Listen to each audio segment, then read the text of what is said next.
Dolby Atmos, objektipõhine heli. Dolby Atmose analoogid teistel firmadel on TTSX ja Auro 3D. Nad teevad kõik sarnast heli, ehk siis üritavad teha heli, kus on laekõlarid kasutusel. Laest kõlab heli, erinevad siis sõltuvalt filmist, mida sinna nii-öelda lakk ehk siis õhku parasjagu pakkuda oli. Kõige efektsemad on muidugi action filmid, kus mingid plahvatused, lennukid, helikopterid, selline kraam, et seal selline heli kõlab ägedalt. Tavalises dokumentaalfilmis sellest põhimõtteliselt kasu ei ole. Teil on vaja osta receiver ja siis kõlarid. Kas siis peegeldavad või päris lakke paigaldatavad kõlarid. Ja see süsteem üles panna. Kas see tasub vaeva? Kas see tasub vaeva? Esiteks mingi raha ja vaeva. Tuleb osta see receiver. Dolby Atmosega receivereid Eestis kasutatult peaaegu vist ei ole, kuna ta on ikkagi üsna uus formaat ja odavamad receiverid tulid siin alles sisuliselt 2 aastat tagasi äkki välja. Päris esimesed receiverid, mis olid Dolby Atmosega, olid väga kallid ja neid Eesti järelturul ei ole olemas. Kes selle ajal ostis, neid veel seda maha ei müü.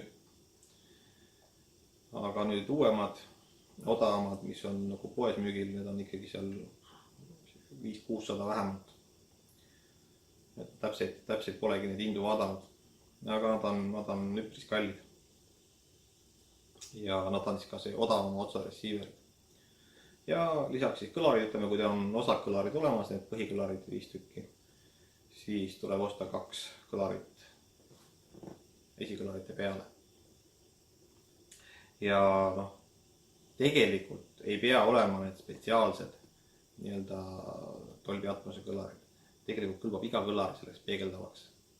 Põhimõtteliselt võite võtta tavalise kõlari, panna selle nurga alla kõlari peale ja see tegelikult töötab. Ainult ta ei näe hea välja. See on selle asja miinus. Aga ka selle kõlariga saab seda teha. Täiesti tavalise kõlariga. Nii et kui on lihtsalt üleliigseid kõlareid, võite proovida. Kui meeldib, siis võite juba spetsiaalsete kõlarite juurde minna. Ma ütlen küll Dolby Atmos, aga tegelikult siis sinna alla käivad ka need teised TTSX ja Auro 3D. Aga nimetan ainult ühte neist. Seda põhilist, mille järgi nii-öelda see kõik kutsuvad neid seadmeid ja asju. Aga teised on samamoodi. Kõik on üsna sarnased. Võivad kõlada natuke erinevalt, kõlavadki natukene erinevalt. Aga eesmärk on kõik sama. Teha igas küljest helimull ümber kuulaja. Dolby Atmos on põhimõtteliselt saadaval praegusel hetkel 2018. On saadaval siis UHD plaatide peal, siis mõnel väga üksikul tavalisel Blu-ray plaadil ja Netflixis on ka mõned nii UHD kui Dolby Atmosega siis filmid.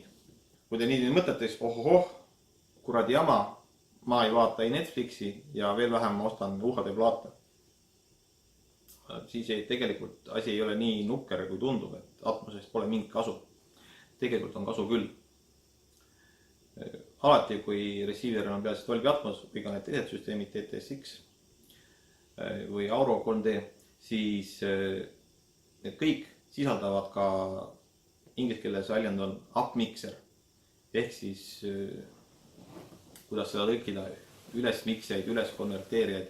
Ehk teie tavaline kas või stereoheli, mida sisuliselt ütleme AK-st vaadates.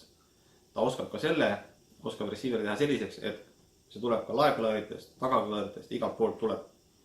Muidugi AK on halb näide, et seal tõesti tulebki jutt ainult eest ja laekõlaritesse ja tahakõlaritesse tegelikult midagi ei lasta. Dolby Atmos, kuidas ta kõlab? Kõlab hästi. Kõlab tõesti hästi. Raske on kirjeldada heli. saate isegi aru, et heli kirjeldada on väga raske. et ma ei oska seda kirjeldada.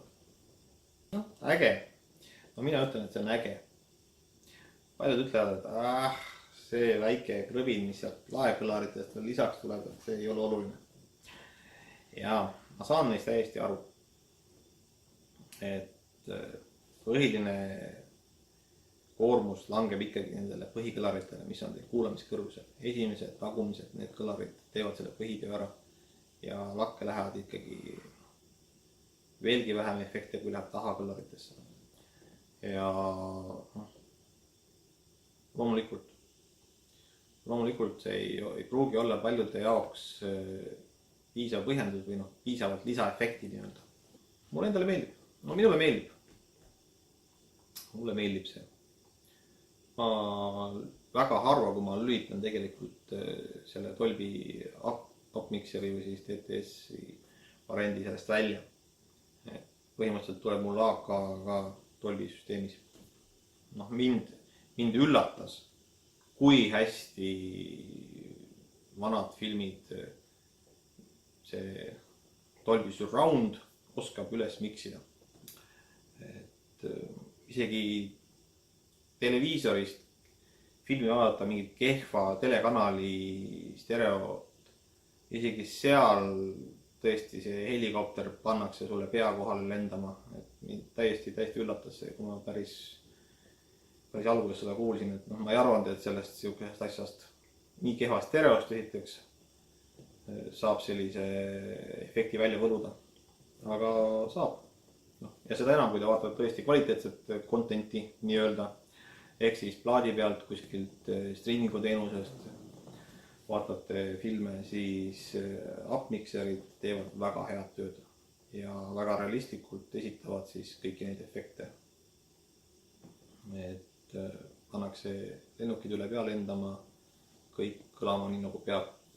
Et mitte ainult see päris Dolby Atmose plaat ei pea teil olema, vaid täiesti tavaline stereoheli või veel enam mingi 5.1 heliga film sobib väga hästi ja Dolby Atmos täiesti töötab.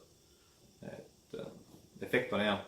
Efekt on väga hea ja väga lahe kuulata. Kõlarite paigutus Dolby Atmos süsteemis. See on ka selline natuke segane värk paljude jaoks.